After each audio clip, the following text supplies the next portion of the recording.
Yesus Engkau juru selamat. Yesus Engkau juru selamatku.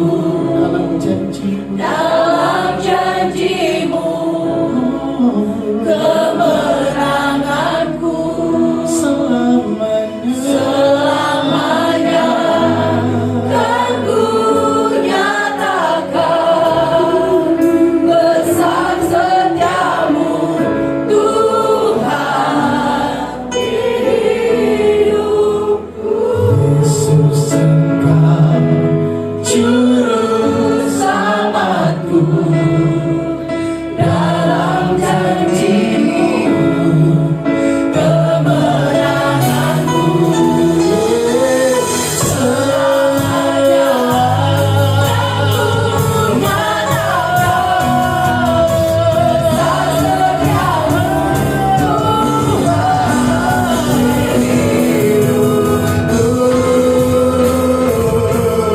Oh Yesus Engkau juru selamatku.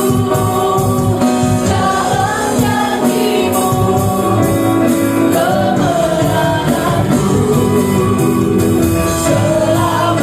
selamanya kan ku nyatakan besar setiamu Tuhan.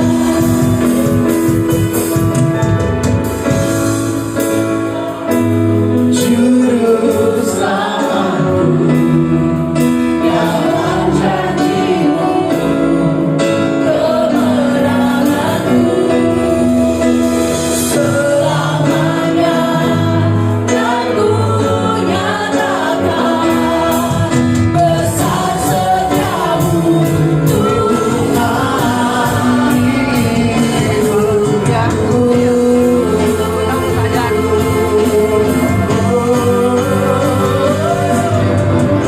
Yesus Engkau Juru selamatku. Dalam janji-Mu kemenanganku selamanya kan ku nyatakan besar setiamu Tuhan. Yesus Engkau juru selamatku. dalam janji-Mu Dalam janji-Mu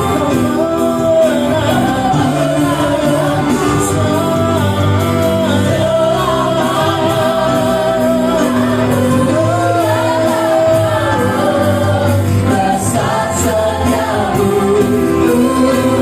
sungguh besar setiamu. Besar setiamu Besar setiamu. besar setiamu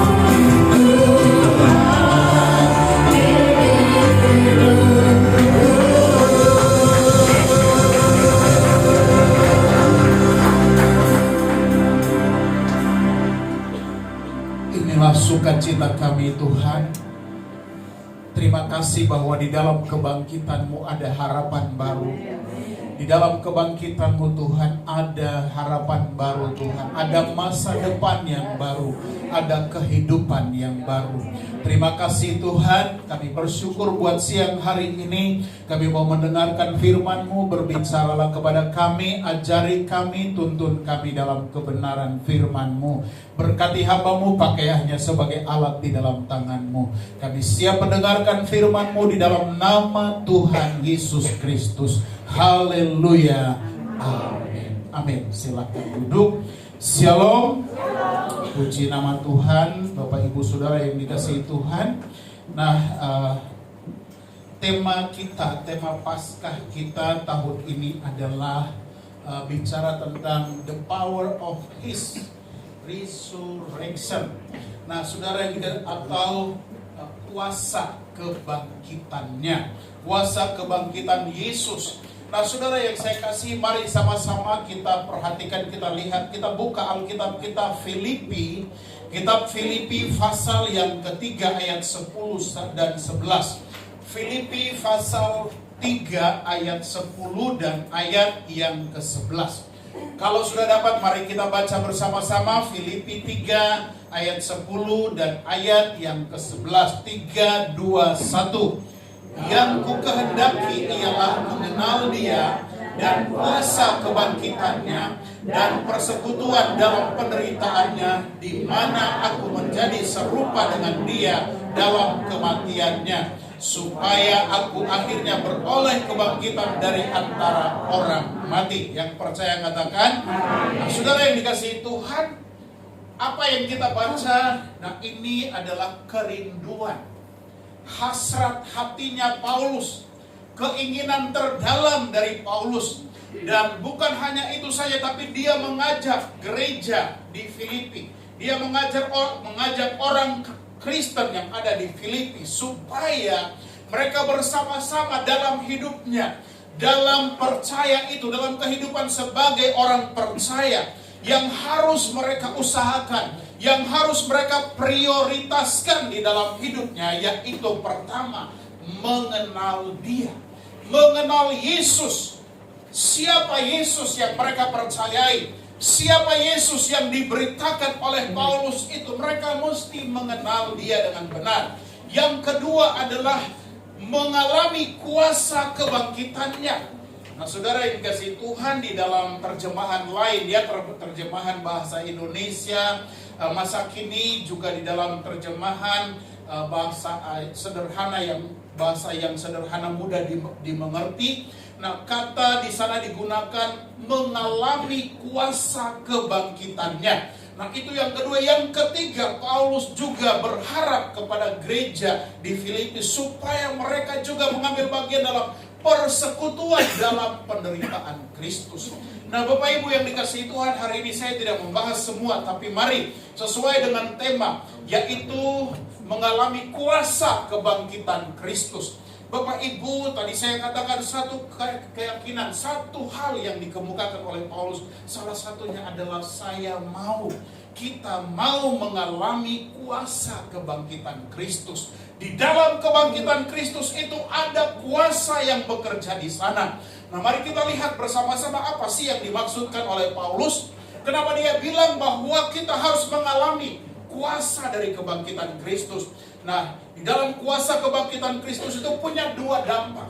Punya dua dampak dalam kehidupan orang yang percaya.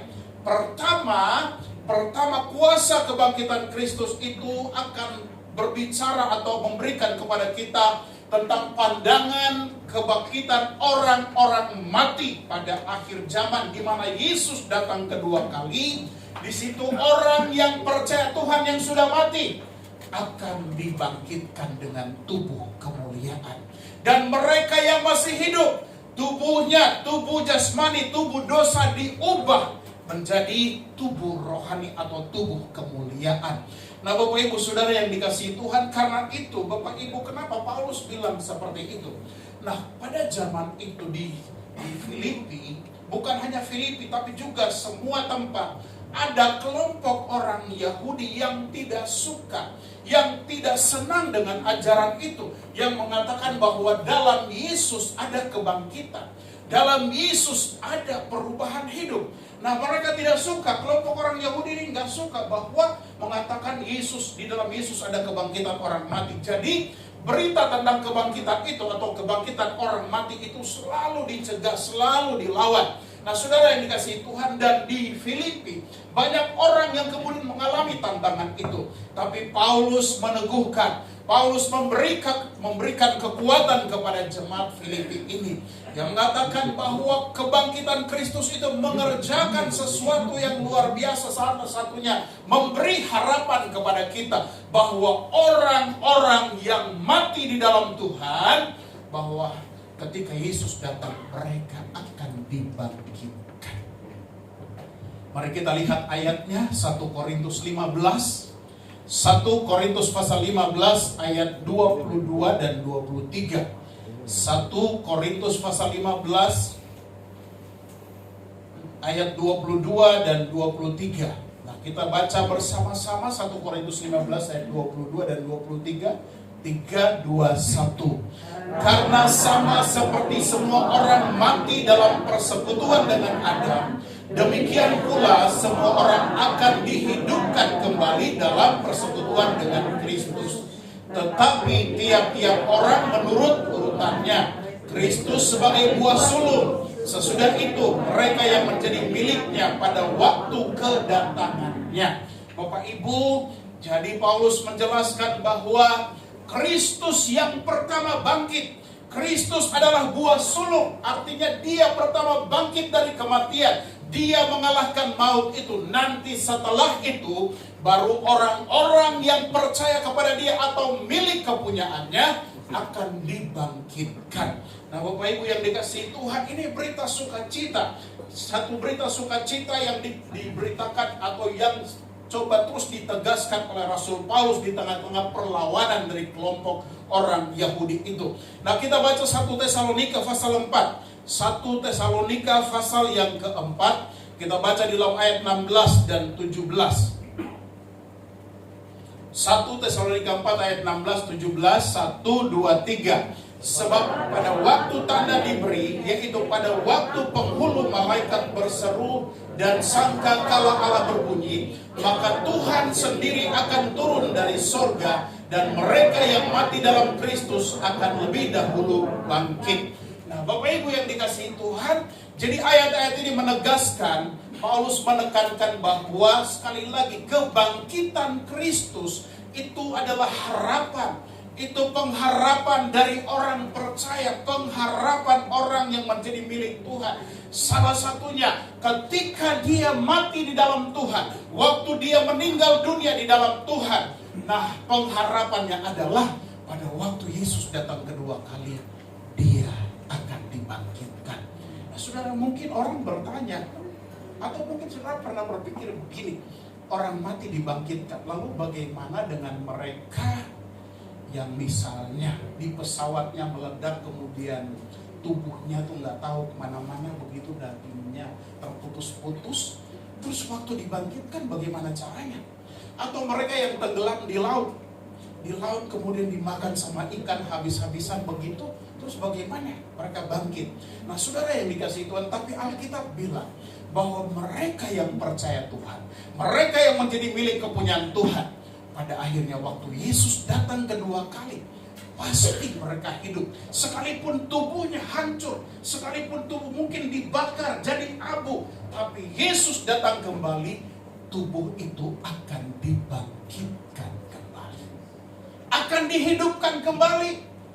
Tubuh kemuliaan, dia akan memiliki tubuh kemuliaan. Itu bagi mereka yang mati. Tapi juga Paulus bilang bagi mereka yang hidup, pada waktu Yesus datang masih hidup, maka tubuh jasmani, tubuh dosa itu diubah menjadi tubuh kemuliaan, supaya dia bisa terangkat, supaya dia bisa bersama-sama dengan Tuhan Yesus. Jadi orang berjumpa dengan Tuhan, orang terangkat, nah dia harus memiliki tubuh kemuliaan itu. Dia tidak bisa memiliki tubuh dosa. Dia tidak bisa memiliki tubuh yang masih terikat, terbelenggu dengan dosa. Dia harus diubahkan lebih dulu, punya tubuh kemuliaan, baru dia terangkat, bertemu menyongsong Tuhan.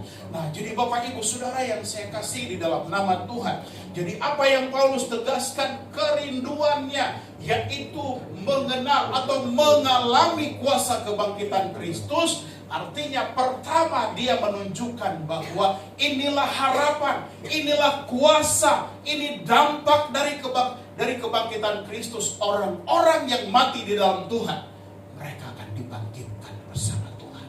Orang-orang pada waktu Tuhan Yesus datang kedua kali, yang belum mati, tubuhnya diubahkan menjadi tubuh kemuliaan.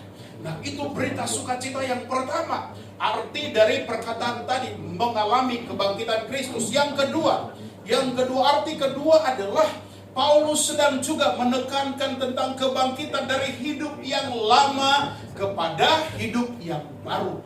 Hidup yang terbelenggu oleh dosa, terus dibebaskan dan memiliki hidup yang merdeka di dalam Tuhan.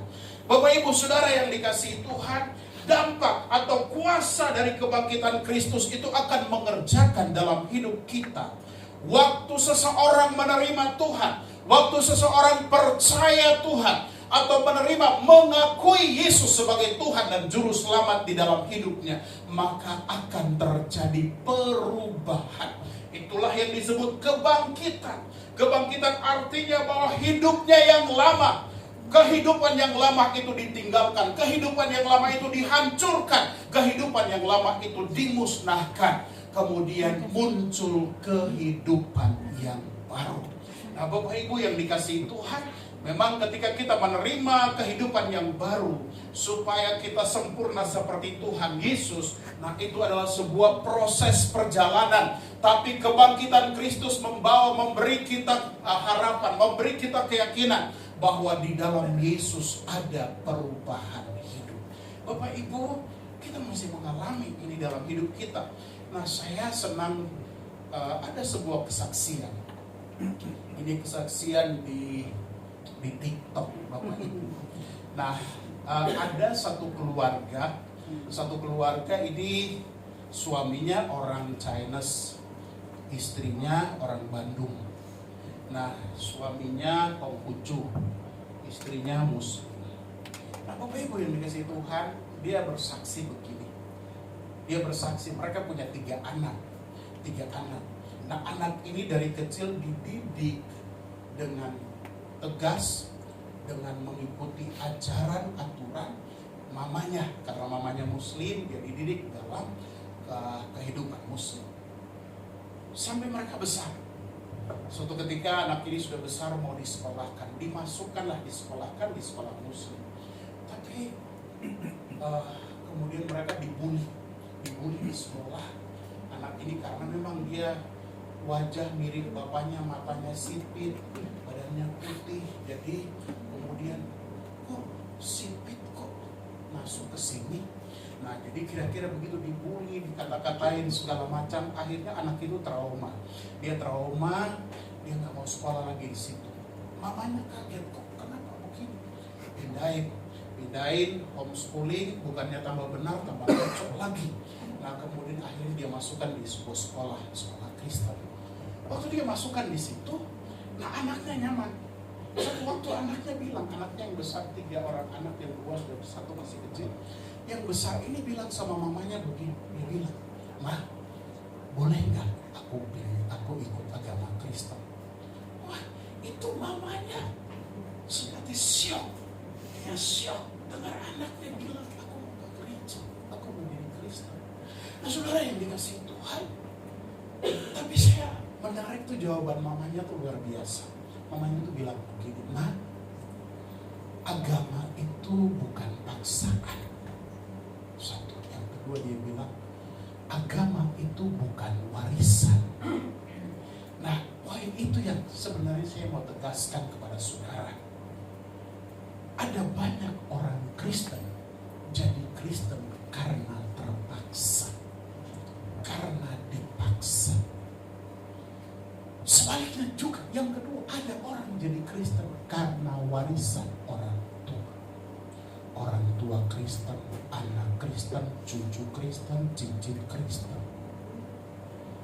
buyut Kristen. Dengar baik-baik, keyakinan dalam Tuhan itu bukan warisan.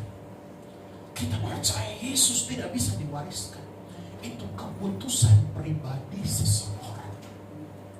Jadi saya mau tegaskan kepada saudara dari tempat ini. Saudara mau mengalami kehidupan baru, dampak dari kebangkitan Kristus itu mengubah hidupmu. Gak bisa warisan, gak bisa diwariskan oleh orang tuamu, gak bisa diwariskan oleh kakek nenek, gak bisa. Itu harus melalui perjuangan pribadi seseorang. Itu harus melalui keputusan pribadi seseorang.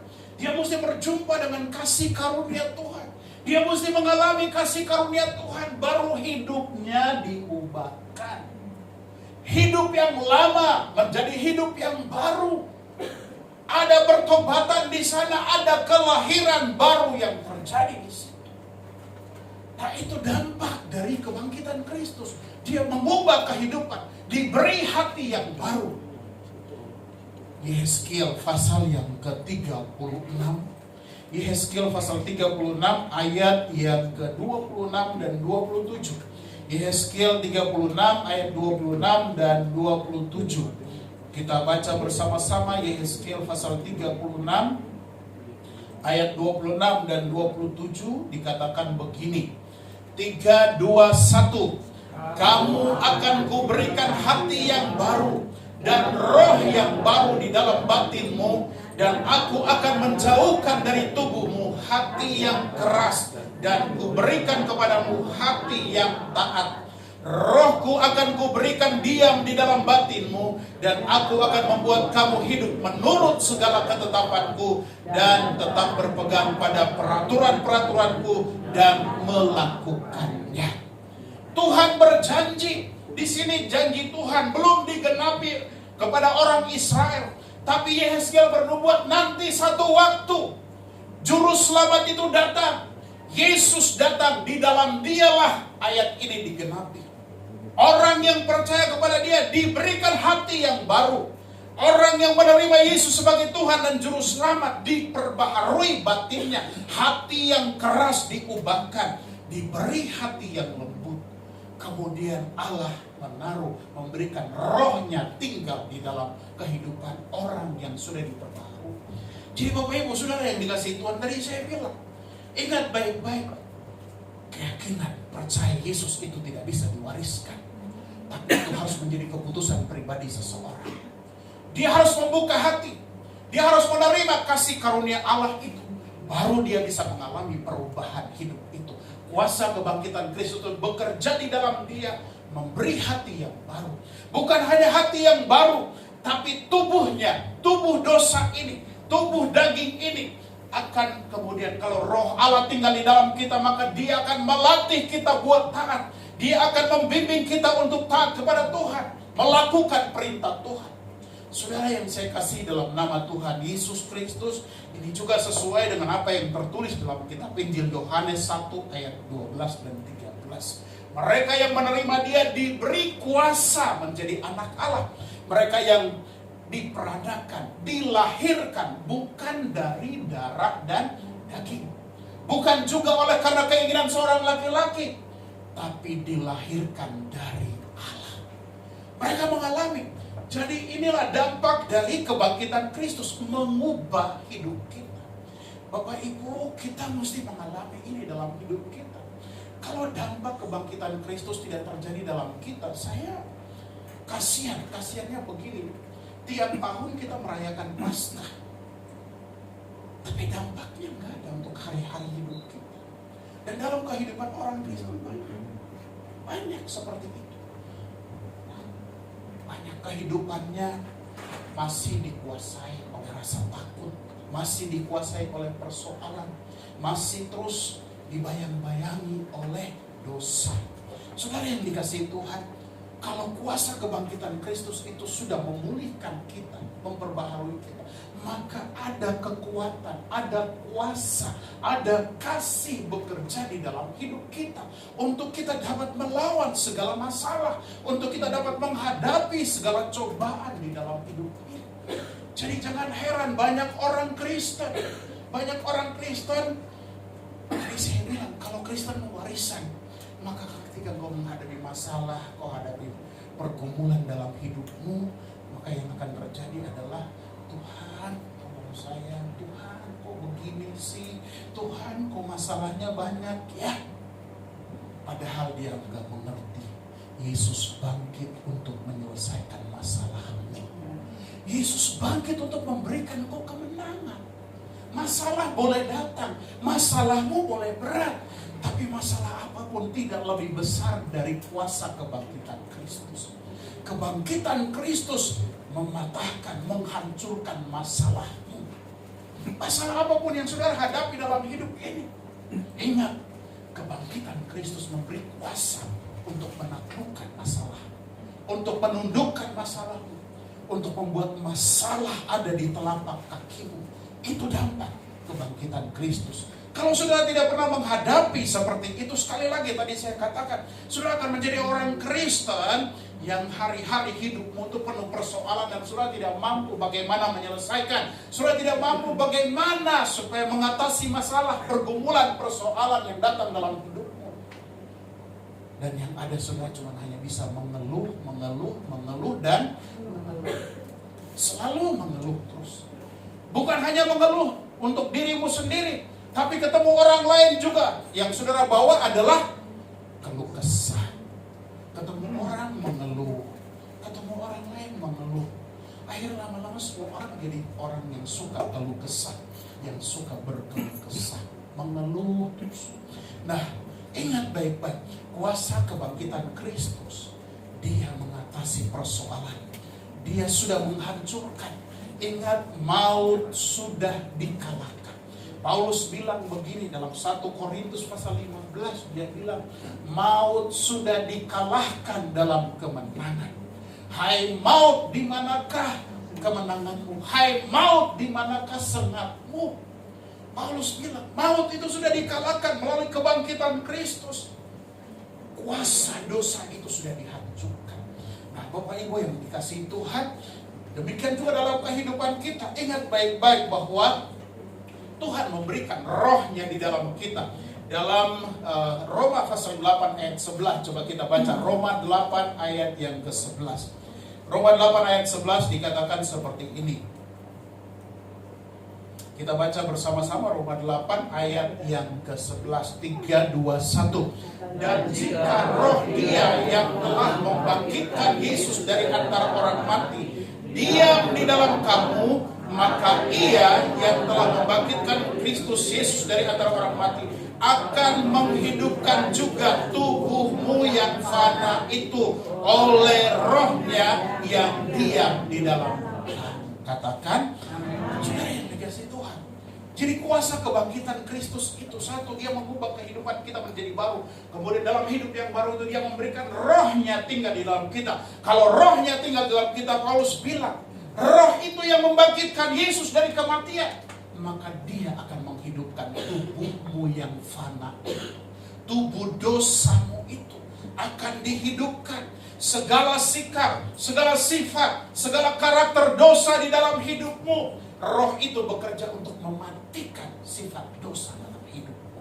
Nah, itulah dampak dari kebangkitan Tuhan Yesus. Nah, saya nggak tahu Bapak Ibu, kalau pas hari kebangkitan begini, apa yang saudara lakukan? Bagaimana sukacitamu? Bagaimana responmu? Bagaimana hidupmu? Apakah hanya di gereja saja saudara bersukacita, nanti kalau di luar patah semangat lagi? Apakah hanya di gereja saja saudara begitu kelihatan antusias, tapi begitu keluar di luar gereja saudara menjadi orang yang gampang sekali jatuh, gampang sekali tergoda? Nah, Bapak Ibu, itu jangan terjadi dalam kehidupan kita. Ingat, kuasa kebangkitan Kristus mengubah hidup kita.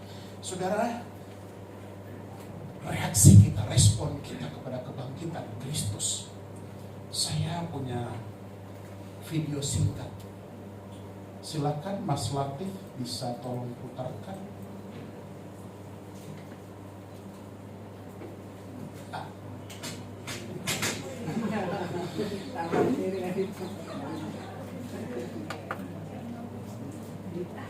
Udah.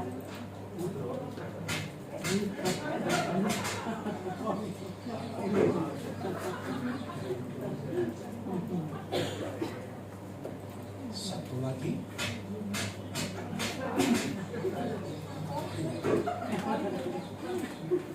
Biar saudara paham gitu. Ya, masih ada satu lagi, Mas.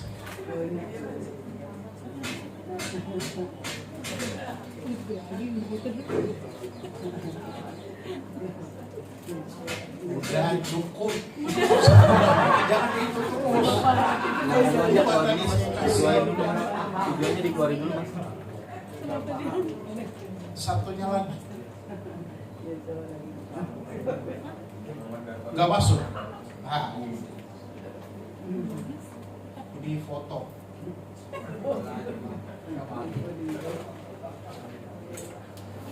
Sebenarnya banyak, cuman saya kasih buah ke Mas Latif. Itu ada banyak. Saudara, saya temukan video-video singkat ini di TikTok. Jadi ternyata ini beberapa hari lalu itu ada pertandingan bola Liga Champion. Arsenal lawan. Dan sudah tahu dalam pertandingan itu Arsenal itu menang 2-1 lawan Real Madrid. Dan itu di sepanjang TikTok saya lihat banyak video-video sindiran, video-video hinaan gitu kepada kubu pencinta Real Madrid. Nah saudara, ini video-video lucu ini. Nah saya waktu nonton itu, lah kok kayak begini ya? Padahal kan cuman kalahnya baru segitu, kenapa kok dibikin habis? Jadi istilahnya dirujak habis-habisan tuh fansnya Real Madrid. Nah saudara, saya mau bilang kepada saudara, saya cuma temukan pesan di dalam video-video ini. Jadi saya minta maaf kalau ada di sini fansnya Real Madrid ya. Apa saya fansnya Arsenal? Ini video ini tidak bermaksud mengajak saudara ayo kita rujak, enggak. Itu juga tidak saya tidak ingin membawa saudara kepada permainan atau sepak bola itu. Tapi tadi saya bilang jujur, saya dapat pesan di dalam video-video ini. Nah, kira-kira saudara temukan nggak pesannya apa? Pesannya dalam video ini. Jadi pesannya begini. Nah, ini orang-orang kelompok ini, orang-orang apa ya? Boleh dibilang lah mereka ini adalah musuhnya Real Madrid ini. Begitu Real Madrid kalah, saudara, yang mereka lakukan, mereka bikin video lucu, aneh-aneh, sindiran seperti ini, mati lu, mati orang gotong gitu. Atau tadi itu si siapa tuh pemain Real Madrid digampar 5 kali, artinya kalah lu 5-1 itu ininya 5-1 saudara. Nah yang saya mau tunjukkan kan begini, ini ekspresi pesannya, ini ekspresi kemenangan. Ekspresi kemenangan. Orang main bola, menang sepak bola itu macam-macam. Kalau di stadion saudara bisa lihat, mereka teriak, mereka lepas baju, mereka lompat, kegirangan, mereka nyanyi. Wah, pokoknya lepas. Karena kesebelasan idola mereka menang. Tapi juga kemenangan itu juga diekspresikan dengan cara yang kayak begini, disindir. Lu makanya jangan sombong lu. Kan ceritanya kan Real Madrid bilang begini, ya udah kami ini udah 15 namanya gitu. 15 kali menang lu belum apa-apa gitu. Jadi mereka bilang lu jangan sombong, jangan sombong lu. Nah maksudnya tuh mereka pengen bilang begini, orang sombong itu pasti akan kalah gitu. Maksudnya dia pengen bilang begitu, dia makanya jangan sombong. Nah saudara yang saya kan pesannya dengan khotbah saya, kaitannya dengan khotbah saya hari ini. Nah tadi saya bilang, gimana respon saudara dengan kebangkitan Tuhan Yesus dari kematian? Kebangkitan Tuhan Yesus responnya seperti apa?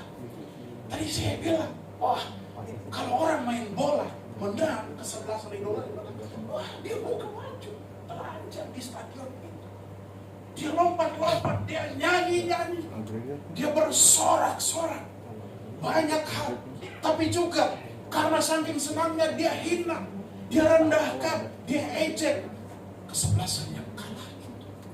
Bapak Ibu, dalam kehidupan kita ingat, Yesus dia pemenang itu. Dia menang atas maut, dia menang atas iblis. Jadi saudara yang percaya Yesus sebagai Tuhan dan Juru Selamat, maka engkau disebut adalah pemenang.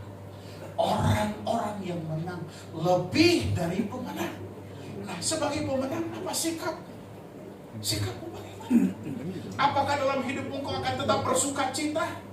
Apakah dalam hidup engkau akan tetap tenang, damai, sejahtera, bahagia? Sekalipun seperti tadi, lawanmu berat, lawanmu kuat, tapi tetap bilang begini, hei iblis, kamu gak ada apa-apanya. Hai masalah, kamu gak ada apa-apanya.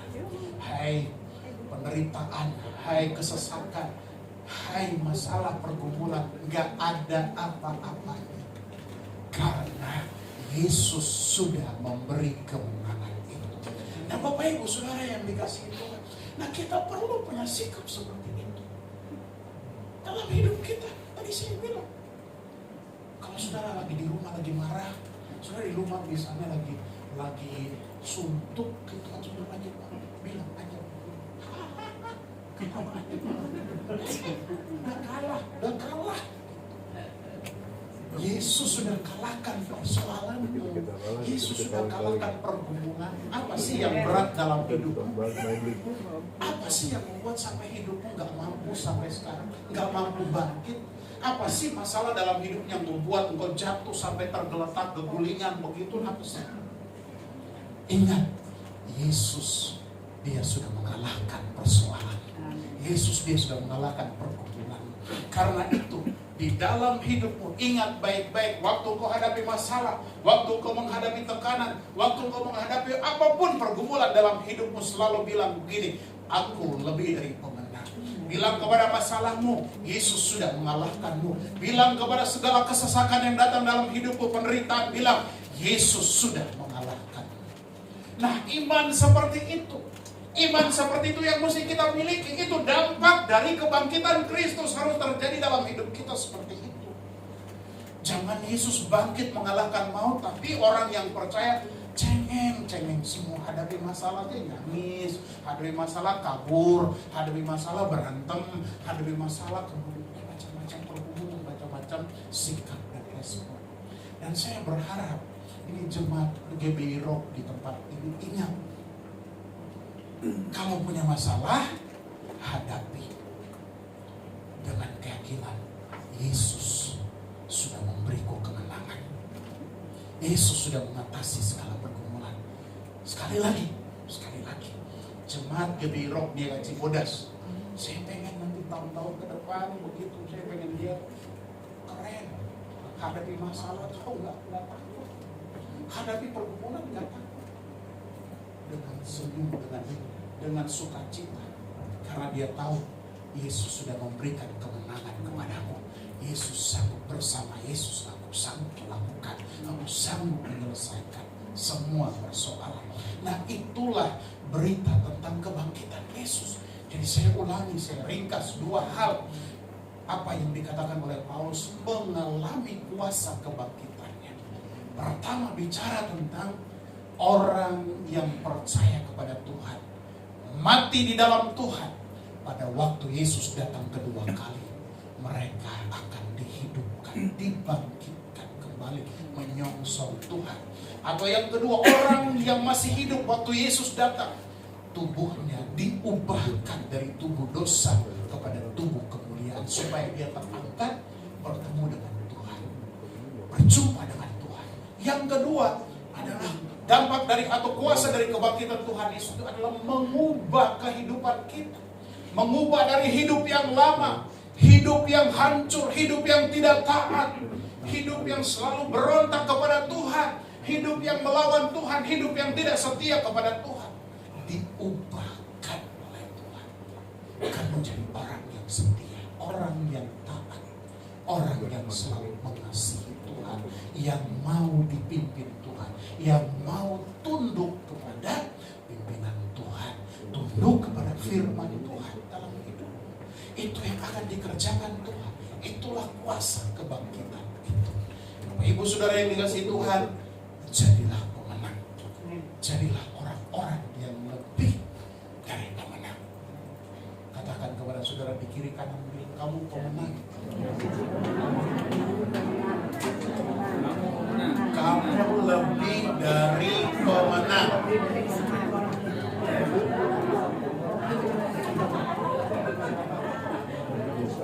Kedua, bilang samping kiri kananmu, kalau hadapi masalah jangan cengeng. Jangan cengeng.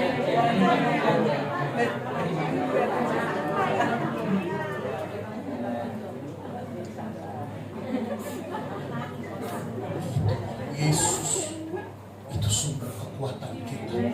Yesus itu sumber kemenangan kita. Bersama dengan Dia kita menang.